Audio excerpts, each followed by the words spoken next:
Jake Morrison sat in his office on the diplomatic station above the planet Kepler 442b. The walls were covered with gifts from dozens of alien species. Each gift represented years of careful talks and patient work. Jake had been Earth's main diplomat for 15 years. He was tired. His assistant, Karen White, walked into the room with a datapad. Her face looked worried. "The Zephyrians are moving their ships toward New Kansas again," she said. Jake put down his coffee cup. The hot liquid had already gone cold. "How many ships this time?" 50 battle cruisers. They say the human farmers are using too much water. They want the humans to leave in 30 days. Jake closed his eyes. New Kansas was a farming world. 20,000 humans lived there. They had been growing food on that planet for 40 years. The soil was good. The weather was perfect for crops. The humans had built schools, hospitals, and homes. It was their world now.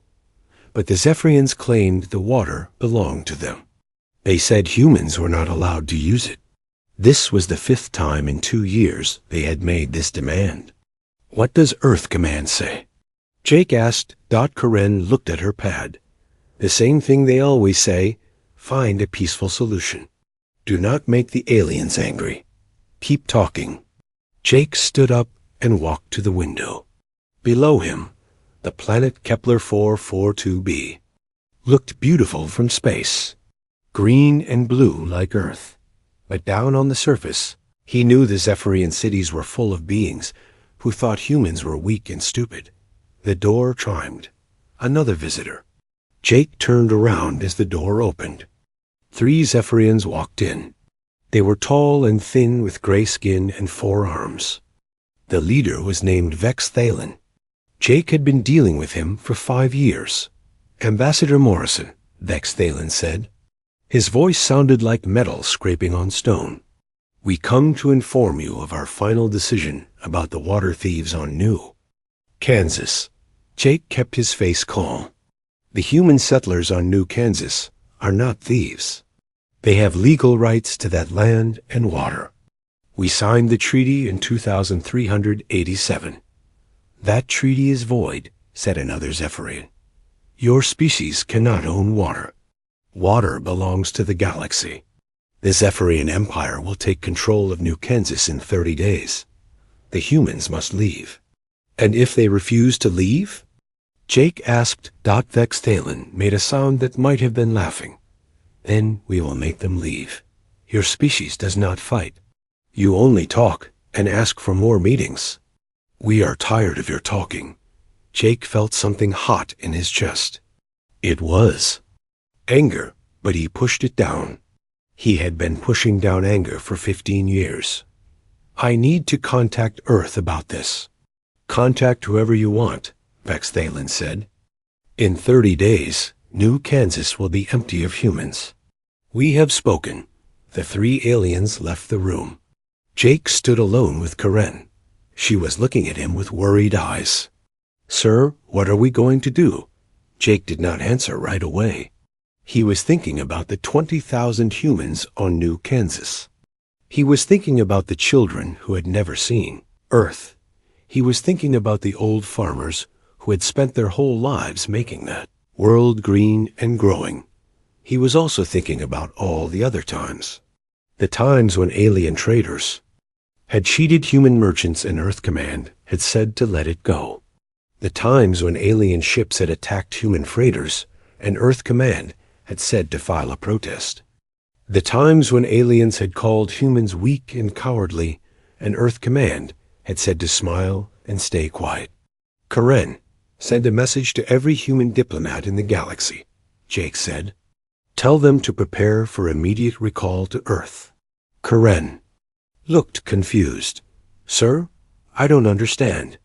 Are we calling a big meeting?" "No," Jake said. "We're going home. All of us. Every human diplomat, every trade representative, every cultural attach. Everyone. But sir, what about the negotiations? What about the peace talks? What about New Kansas?" Jake walked back to his desk. He opened a drawer and took out a small device. It was a quantum communicator, directly connected to Earth Command. He had never used it before. It was only for emergencies. Karen, how many wars has Earth stopped in the last 10 years? Karen thought for a moment. I don't know the exact number. Maybe 40 or 50 small ones. We've been peacekeepers for the Altarian conflict, the border disputes between the Rigel system and the Centauri Alliance, the trade wars in the Outer Rim. And how many times have alien governments thanked us for that work? I don't think they have thanked us, sir. Jake pressed the button on the quantum communicator. A voice answered immediately from Earth. This is Jake Morrison, requesting emergency conference with the President. Hold please, Ambassador Morrison. While he waited, Jake looked at Karen. Do you know what I learned after 15 years of diplomatic work, Karen? No, sir. I learned that being polite to people who hate you does not make them like you. It makes them think you are weak. And when they think you are weak, they take everything you have. The communicator crackled. Ambassador Morrison, this is President Helen Carter. What is the situation? Madam President, the Zephyrians are going to attack New Kansas in 30 days. They will kill or capture 20,000 human civilians. They have made it clear that they do not care about our treaties or our protests. What do you recommend, Ambassador? Jake looked out the window again. In the distance, he could see alien ships moving between the stars. Ships from dozens of different species. All of them had been treating humans like children for 30 years. All of them thought humans were too nice to ever fight back. I recommend we stop being diplomats, Madam President. There was a long pause. Explain. I recommend we recall every human representative from every alien world. I recommend we end all cooperation with the Galactic Council. I recommend we stop pretending that being nice to people who want to hurt us is the right thing to do. Another pause. Ambassador, that would mean the end of 3 decades of peaceful relations. Madam President, there have never been peaceful relations. There has only been us being patient while they take whatever they want. The galaxy thinks we are weak because we choose to talk instead of fight. Maybe it's time to show them what we look like when we stop talking. The line was quiet for a long time. Finally, President Carter spoke. You have your authorization, Ambassador. Bring our people home. Jake turned off the communicator. He looked at Karen, who was staring at him with wide eyes. Send the recall order to every human in the galaxy, he said.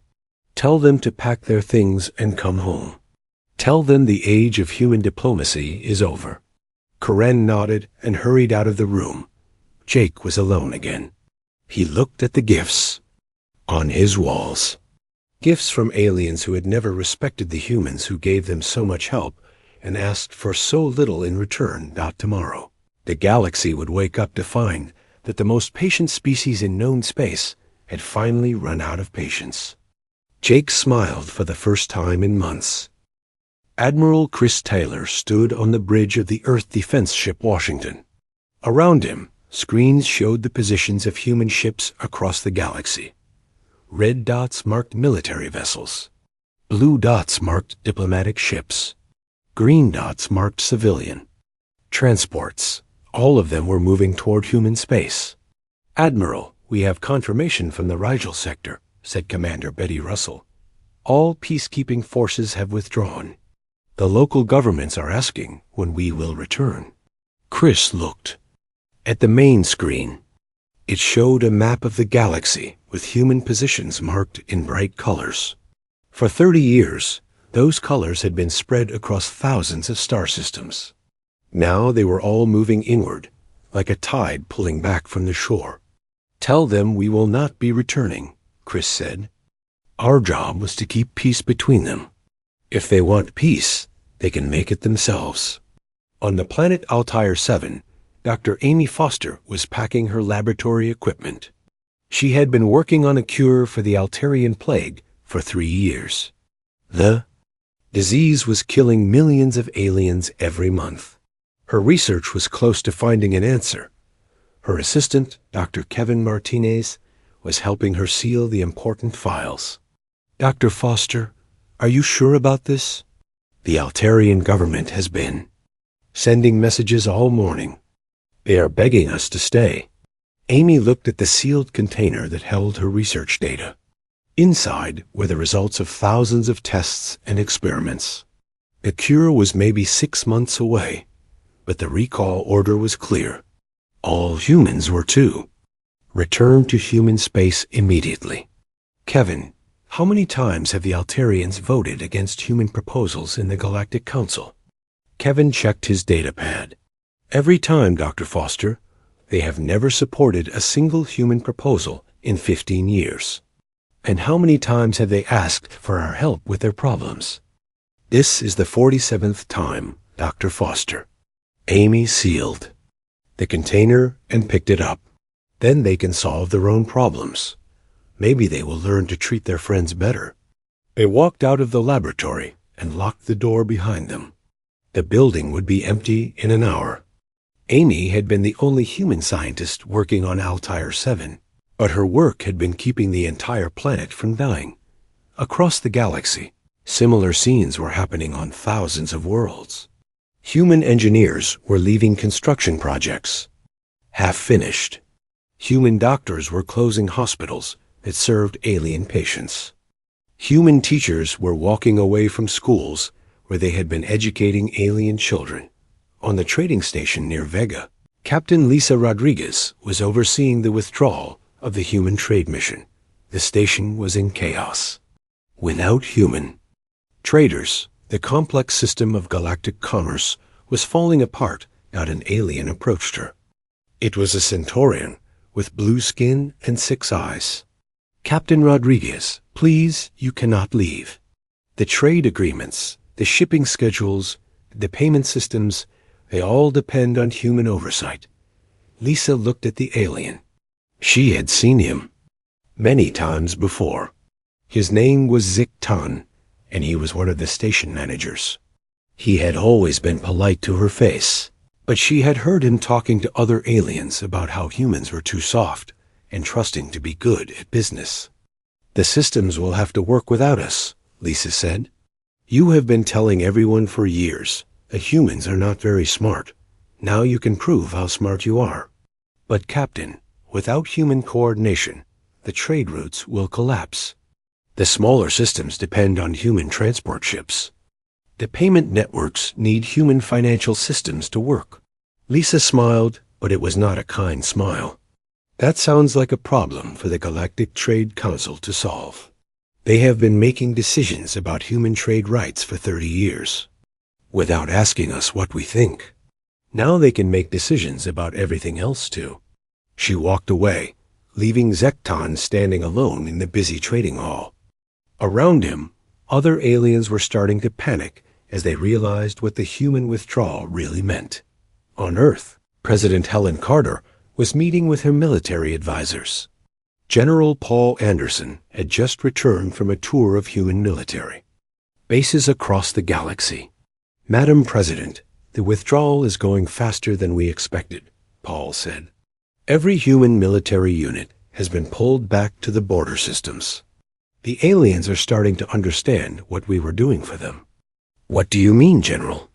Paul activated a holographic display that showed the galaxy. We had peacekeeping forces in 47 different conflicts. We were providing security for trade routes in 16 sectors. We were protecting civilian populations in 23 systems that could not defend themselves. The president looked at the display. And now? Now those conflicts are starting again. Without human peacekeepers, old enemies are fighting each other. Without human security, pirates are attacking trade ships. Without human protection, the weak systems are being invaded by the strong ones. Helen Carter sat back in her chair. How? Long before they realize what they have lost? Some of them already know, Paul said. We are getting emergency messages from 60 different governments. They are all asking the same thing. When are we coming back? And what are we telling them? Paul smiled. We are telling them that we are not coming back. We are telling them that if they want human help, they need to earn it. Meanwhile, on the Zephyrian homeworld, the government was holding an emergency meeting. The humans had been gone for only 2 weeks, but the effects were already being felt. The human trade networks have shut down completely, said one official. Our economy depends on human financial systems.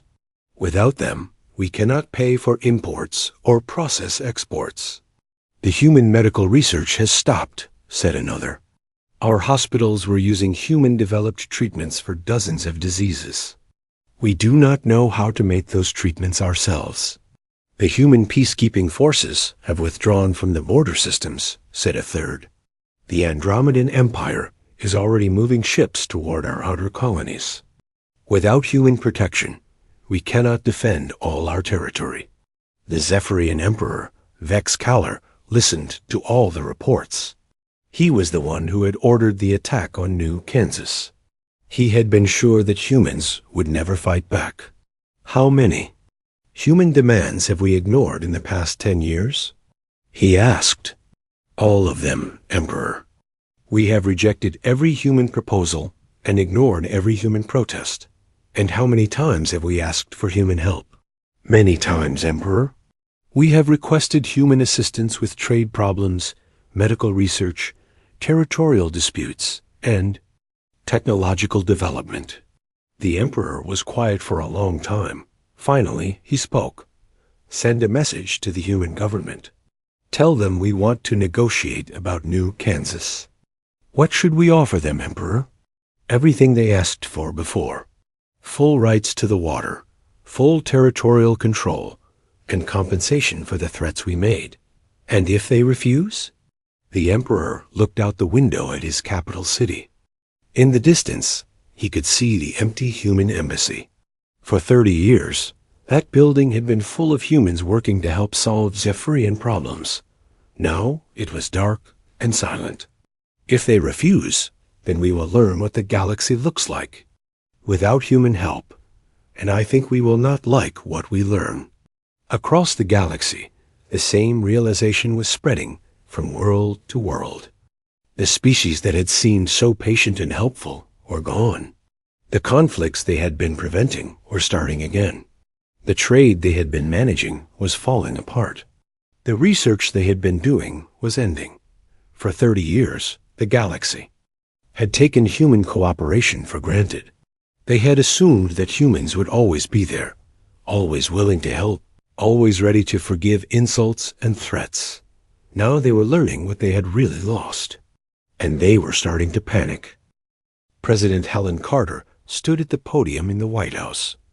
Behind her was the flag of Earth and the symbol of the United Human Colonies.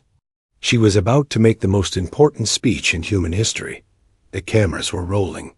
This speech would not go to the Galactic Council or to alien governments. This speech was for humans only. But everyone knew the aliens would be watching and listening. My fellow humans, Helen began.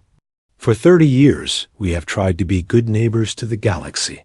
We have been patient. We have been helpful. We have been peaceful. We shared our knowledge, our resources, and our protection with species who called us weak behind our backs. She paused and looked directly into the camera. That time is over. From this day forward, humanity will follow a new path. We will no longer beg for respect. We will no longer ask permission to defend ourselves. We will no longer pretend that being nice to people who hate us is the right thing to do. The new human doctrine is simple. We will state our position once. Any violation of human territory, any threat to human lives, any attack on human interests, will be met with immediate and total response. There will be no warnings. There will be no negotiations. There will be no second chances. In his command center on the battleship Terra Nova, Admiral Chris Taylor was watching the speech with his senior officers. They all knew what was coming next. The galaxy thinks we are weak because we choose peace over war, the president continued. They are about to learn that our peace was a choice, not a weakness. They are about to learn what humans look like when we stop choosing to be nice. 3 days after the speech, the first test came. A group of Catherine patrol ships crossed into human space near the Jupiter mining stations. The Catherines had been testing human borders for months, always pulling back when human ships appeared. They thought humans would file a protest and ask for a meeting. Commander Steve Walsh was leading the patrol that day. His ship, the Liberty, was a standard human patrol vessel. At least, that was what the Catherines thought. "Commander, we have 6 Catherine ships crossing the border," reported his sensor officer, Lieutenant Nancy Brooks. "They are moving toward the mining platforms." Steve looked at his orders. Under the old rules, he would have sent a warning message and requested the aliens to leave. Under the new rules, his orders were different. "Red alert," Steve said. "All hands to battle stations. Activate stealth systems." The Liberty disappeared from all sensors. The Catherine ships suddenly found themselves flying through empty space. Their instruments showed no sign of the human patrol ship that had been there moments before. "Sir, the Catherines are scanning for us," Nancy reported. "They cannot find us." "Good. Target their engines and weapon systems. Prepare for surgical strike." The Catherines never saw it coming. Beams of energy appeared from nowhere, striking each alien ship with perfect accuracy.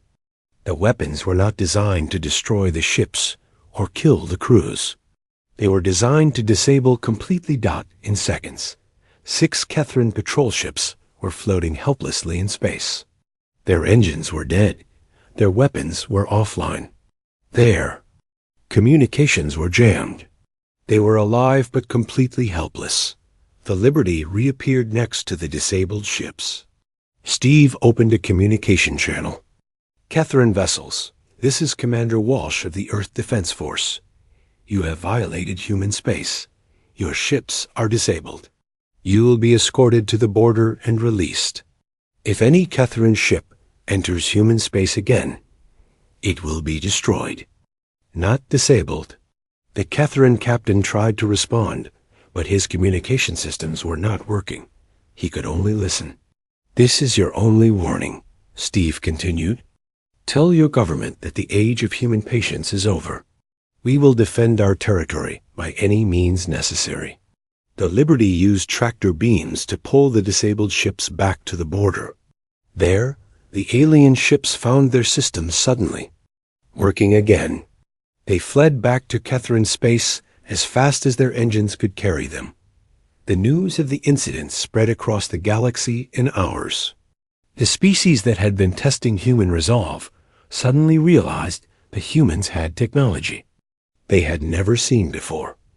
Ships that could become invisible. Weapons that could disable without destroying. The ability to control alien systems from a distance. But this was only the beginning.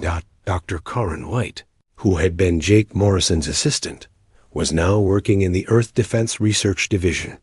She was part of a team that had been given a new mission: show the galaxy what human technology really looked like. "The first demonstration will be the communication network," she told her team. "We want every government in the galaxy to see this at the same time." For 30 years, galactic communication had worked through a complex system of relay stations. Messages took days or weeks to travel between distant star systems. This was normal. Everyone accepted that faster communication was impossible. Karen and her team activated humanity's real communication network. Every alien government in the galaxy received the same message at exactly the same moment. The message was simple. This communication was sent from Earth and received by you instantly, regardless of distance. Human technology has made faster-than-light communication possible.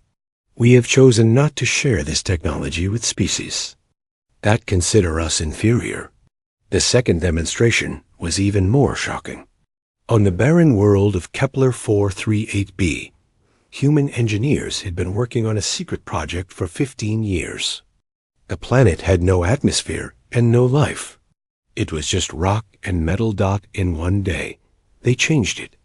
Giant machines appeared on the planet's surface. These machines could change matter at the atomic level. They could turn rock into soil, metal into water, and empty space into breathable atmosphere. In 24 hours, a dead world became a garden world with cities, forests, and oceans. The transformation was broadcast to every inhabited system in the galaxy. The message was clear. Humans could build worlds from nothing.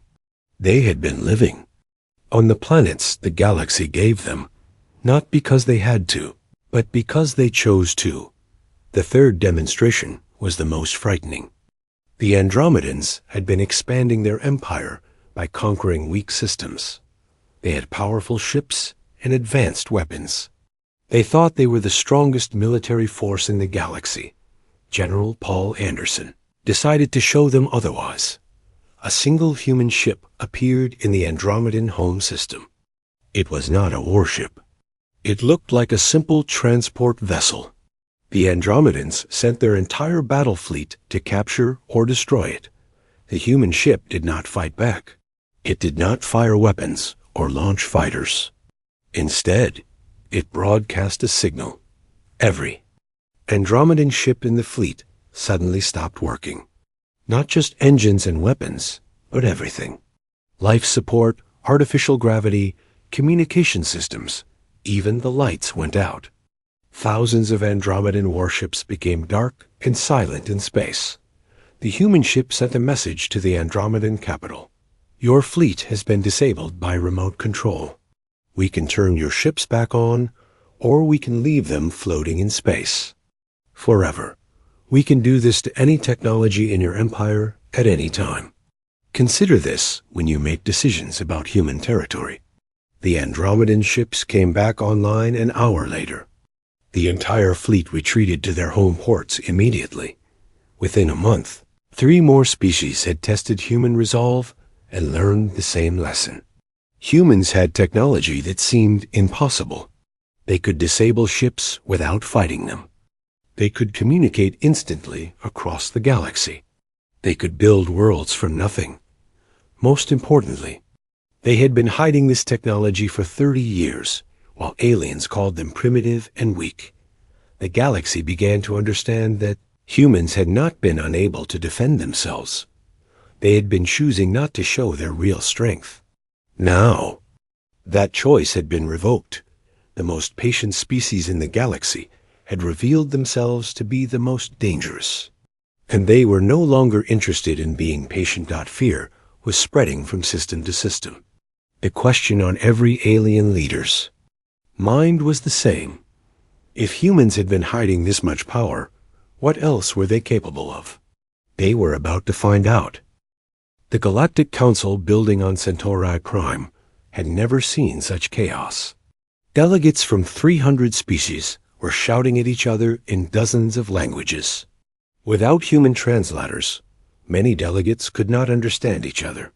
Without human mediators, old arguments were turning into new fights. Council leader Zarvex, a tall reptilian being from the Draconis system, tried to bring order to the meeting. He had been leading the council for 10 years, but he had always relied on human diplomats to help solve the hard problems. Order, order, he shouted, but nobody was listening. The Altarians were screaming at the Rigelians about trade routes. The Andromedans were threatening the Centaurians about mining rights. The Catharans were demanding protection from human technology. Where are the human representatives? Called out a delegate from the Outer Rim. We need them to fix this mess. The humans are gone, Zarvex replied. They withdrew from the council 3 months ago. They said they would not return unless we met their demands. What demands? Asked another delegate. Zarvex looked at the data pad in his hands. The human demands were simple but shocking. Complete control over their territory with no interference from any alien government. Full voting rights on all galactic decisions that affected human space. Immediate compensation for 30 years of unpaid peacekeeping services. They want to be treated as equals, Zarvek said. They want the same rights as the major powers in the galaxy. The chamber exploded in angry voices. For 30 years, the major powers had been the Zephyrian Empire, the Andromedan Confederation, the Rigelian Trade Union, and the Draconis Republic. Humans had been treated as junior partners, useful for doing the work that nobody else wanted to do. Humans are not a major power, shouted the Zephyrian delegate. They are farmers and merchants. They do not have the military strength to make demands. At that moment, every screen in the chamber lit up with the same image. It showed a massive ship floating in space above Earth. The ship was longer than a city and wider than a mountain. It was clearly built for war, but it was unlike any warship the galaxy had ever seen. A voice spoke from the screens. It was Admiral Chris Taylor, broadcasting. From the bridge of the Terra Invictus, humanity's new flagship. Members of the Galactic Council, Chris said. This is Admiral Taylor of the Earth Defense Force. I am speaking to you from humanity's primary battle station. This vessel and 50 others, like it, are now patrolling human space. The delegates stared in shock. 50 ships of that size would be larger than most species' entire space fleets. For 30 years, humanity has served as peacekeepers, mediators, and problem solvers for the galaxy. We have saved countless lives and prevented dozens of wars. We have asked for nothing in return except basic respect. Chris paused and looked directly into the camera. That respect was never given. Instead, you treated us as servants. You ignored our protests, violated our territory, and threatened our people. You assumed we would always be patient because you believed we were weak. You were wrong. The image changed to show views of human space. Hundreds of worlds, all connected by streams of light that showed the instant communication network. Massive. Space stations that could build ships in days instead of years. Planets that had been transformed from dead rocks into garden worlds. Humanity has been building this infrastructure for 30 years, while you assumed we were primitive. We have technology that your greatest scientists cannot understand. We have resources that your largest empires cannot match. We have military capabilities that your strongest fleets cannot challenge. The chamber was completely silent now. Every delegate was staring at the screens in shock and fear. The age of human diplomacy is over, Chris continued. The age of human dominance has begun. Any species that wishes to coexist peacefully with humanity will respect our territory absolutely. Any species that threatens human interests will face immediate and overwhelming response. The transmission ended. The chamber remained silent for several minutes. Finally, the Zephyrian delegate spoke. This is a bluff. Humans do not have the strength to threaten the entire galaxy. As if answering his challenge, alarms began sounding throughout the building. Emergency broadcasts filled the screens. Zephyrian battle fleet, which had been moving toward New Kansas, had suddenly stopped working. Every ship in the fleet was dead in space. But this was not the end of the demonstration. Reports began coming in from across the galaxy. The Andromedan invasion fleet had been disabled. The Rigelian trade blockade had been broken when their ships lost power. The Ketharan border patrol had been sent drifting back to their own space dot in every case. The alien ships had not been destroyed. They had simply been turned off, like someone had flipped a switch. After a few hours, the ships came back online, but the message was clear. Humans could disable any alien technology at any time. General Paul Anderson was coordinating the demonstrations from the command center on Luna Base. His staff was tracking alien responses across the galaxy. Sir, we have surrender requests from 47 different governments, reported Colonel Lisa Rodriguez. They all want to negotiate new treaties with human terms. What about the major powers? Paul asked. The Zephyrian Emperor has recalled all ships from human space and is offering full recognition of human territorial claims. The Andromedans have canceled their expansion plans and are requesting a peace treaty. The Rigelians want to establish new trade agreements with us as equal partners. Paul nodded. And the resistance movements? The Draconis Republic is still claiming that humans are bluffing. They are moving ships toward the border systems to test our resolve. Paul smiled. Then, we will have to show them that we are not bluffing. The demonstration for the Draconis Republic was different from the others. Instead of disabling their ships, humanity showed them something even more terrifying. A small human fleet appeared in the Draconis home system. The fleet did not attack anything. Instead, they began to build Dot in 6 hours. The humans constructed a space station larger than the Draconis capital city. The station appeared to be made from materials that the humans had created out of empty space. It had weapons that could destroy planets and defenses that could stop any attack. Then the humans sent a message to the Draconis government. This station will remain here permanently. It will monitor all traffic in and out of your system. Any hostile action toward human territory will result in immediate retaliation. We can build 1,000 more stations like this if necessary. The Draconis Republic surrendered the next day. Within 6 months, a new galactic order had emerged. Humanity was no longer the helpful junior partner. They were the dominant power in the galaxy, and everyone knew it. The Galactic Council restructured itself around human demands. New treaties were signed that gave humans equal status with the former major powers. Trade agreements were rewritten to benefit human merchants. Territorial disputes were settled in favor of human claims. But the most important change was in how aliens thought about humans. For 30 years, they had seen humans as weak and peaceful. Now they understood that human peace had been a choice, not a weakness.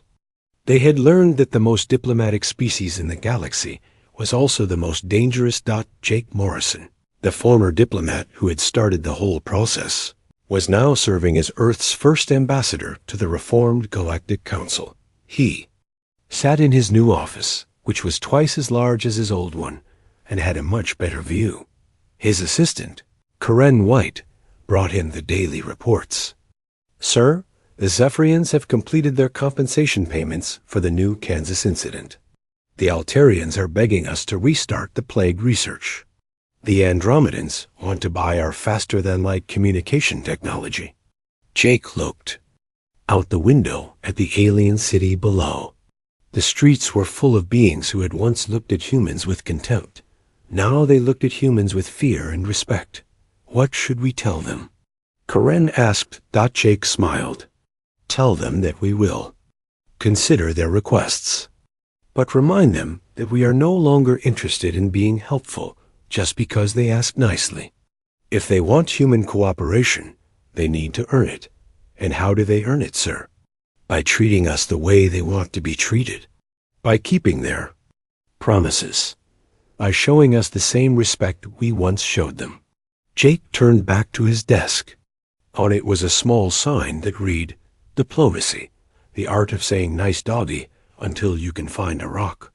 For 30 years, humanity had been saying nice doggy to the galaxy. Now the galaxy had learned what happened when humans found their rock. The age of human politeness was over. The age of human strength had begun. And the galaxy was learning to live with the consequences of taking human kindness for granted. Peace had returned to the galaxy, but it was a different kind of peace. It was not the peace of friendship and cooperation. It was the peace of fear and respect. The galaxy had wanted to see what humans looked like without diplomacy. Now they knew. They preferred the diplomacy.